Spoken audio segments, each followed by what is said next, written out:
उस लाल सुरंग के आधे रास्ते में मैं रुक गया, क्योंकि मुझे वहाँ से हरी सुरंग में जाने का छोटा द्वार दिखाई पड़ा। वो एक छुपा हुआ द्वार था जो लाल सुरंग को हरी सुरंग से जोड़ रहा था। पीछे से दिव्य वाणी आई, हे आत्मा, यदि आप चाहो तो ये रास्ता भी चुन सकते हो।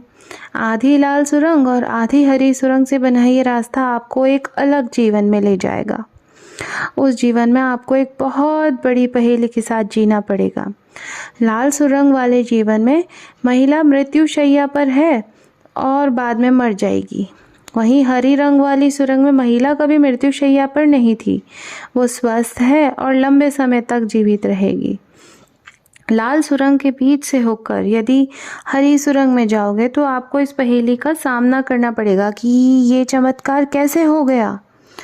मृत्यु शैया पर पड़ी महिला अचानक न केवल स्वस्थ हुई, बल्कि उसको स्मरण भी नहीं होगा कि वो कभी अस्वस्थ थी। उसके परिवार वालों या उसके किसी भी जानने वालों से पूछोगे तो यही कहेंगे कि वो कभी अस्वस्थ थी ही नहीं। मैंने उस जीवन को नहीं चुना, मैं किसी बेहतर विकल्प की खोज में पीछे मुड़ा। दिव्यवाणी ने मंत्रणा दी, लाल सुरंग के बीच से हरे रंग की सुरंग में घुसने की बजाय शुरू से ही हरे रंग की सुरंग में घुसकर हरे रंग की सुरंग से ही बाहर निकलोगे तो लाल रंग की सुरंग का प्रभाव नहीं आएगा। इस तरह आप जिस जीवन में प्रवेश करोगे वह जीवन इस चमत्कारिक पहेली से मुक्त होगा। मैंने वैसा ही किया। पहले मैं बाहर आया जहां दोनों सुरंगों के मुख्य द्वार मेरे सामने थे और बाद में मैं हरे रंग की सुरंग में घुसा। वो सुरंग पूरी तरह हरे रंग के प्रकाश से भरी थी, लाल रंग की एक किरण भी नहीं थी। सुरंग से दिखाई दे रहे दृश्य भी अलग थे। साधु अर्थात मैं पानी की खोज में गांव की ओर बढ़ रहा था। गांव शुरू होने से पहले ही झोंपड़ी वाला घर आ गया। मुख्य मार्ग से उस घर की ओर जाने वाली गली में वह मुड़ने ही वाला था कि अचेत होकर गिर गया। काम से दोपहर का भोजन करने के लिए लौट रहे उस दंपति ने उसको देखा और उसकी देखभाल की। जब उठा तो उसने स्वयं को उस दंपति के आंगन में लगे पेड़ के नीचे चारपाई पे सोए हुए पाया। उसने दंपति को आशीर्वाद दिया और पानी पीकर गांव की ओर बढ़ गया। वहां सरोवर के किनारे पीपल के पेड़ के नीचे विश्राम करने बैठा तो उसे नींद आ गई। मैं हरी सुरंग से बाहर निकलने ही वाला था कि पीछे से दिव्यवाणी गूंजी, यदि आपको यह जीवन रुचिकर है तो इस सुरंग से होकर बाहर निकलो। निकलते ही आप स्वयं को पीपल के पेड़ के नीचे जगा हुआ पाओगे। इस जीवन में ना तो कोई महिला मृत्यु शैया पर है और ना ही इसमें कोई चमत्कार से संबंधित पहेली है। ये विकल्प सबसे श्रेष्ठ लगा, किंतु मैंने इसे भी नहीं चुना।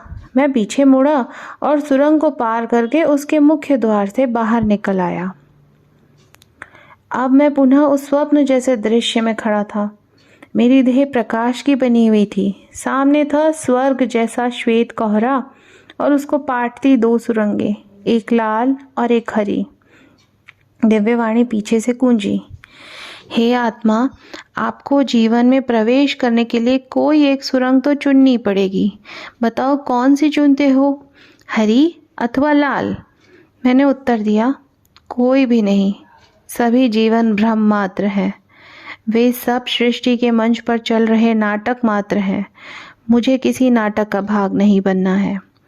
दिव्यवाणी ने दृढ़तापूर्वक कहा, ये आपको भ्रम जान पड़ते हैं क्योंकि अभी आप उनमें से किसी को चुन सकते हो।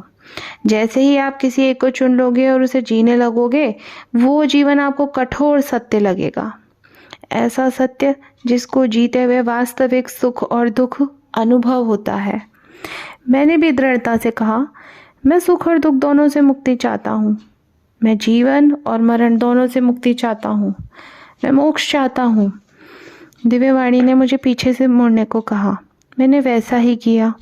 सामने हनुमान जी खड़े थे। हाँ, वो हनुमान जी की वाणी थी। एक पिता की भांति उन्होंने अपना एक हाथ आगे कर रखा था, जो मैंने तुरंत थाम लिया और उसके पश्चात मैंने मातंग समाज में चित्ता के रूप में जीवन प्राप्त किया। चिता के ठाके थम गए। एक क्षण का मौन छाया रहा जिसमें बाबा सुचेता और विचेता चित्ता द्वारा बताई गई उसके पिछले जन्म की कहानी को आत्मसात किया। कहानी अधूरी थी जिसे हनुमान जी ने पूरा किया। उस दोपहर उस गांव में सरोवर के किनारे पीपल के पेड़ के नीचे उस साधु ने देह त्याग कर दिया और चित्ता के पिछले जन्म की जीवन कहानी वहीं खत्म हो गई।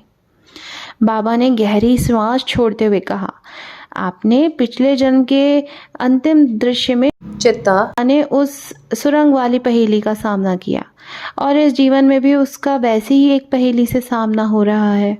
उसे नहीं पता कि उसे किस माता ने जन्म दिया है।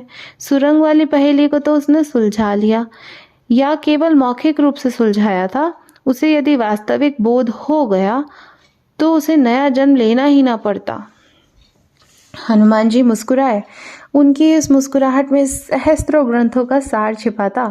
वे बोले, इस जीवन में उसे बोध हो जाएगा। ये दो माताओं की पहेली उसके लिए सहायक बनेगी। उसकी आत्मा जागृत हो जाएगी। उसे बोध होने लगेगा कि तेरा मेरा आदि सब भ्रम की रस्सियां हैं जो हमें इस नश्वर संसार से जकड़ कर रखती हैं। मेरी माँ, मेरे पिता, मेरे मित्र आदि सब संबोधन इस नश्वर संसार के नाटक के संवाद का भाग मात्र हैं।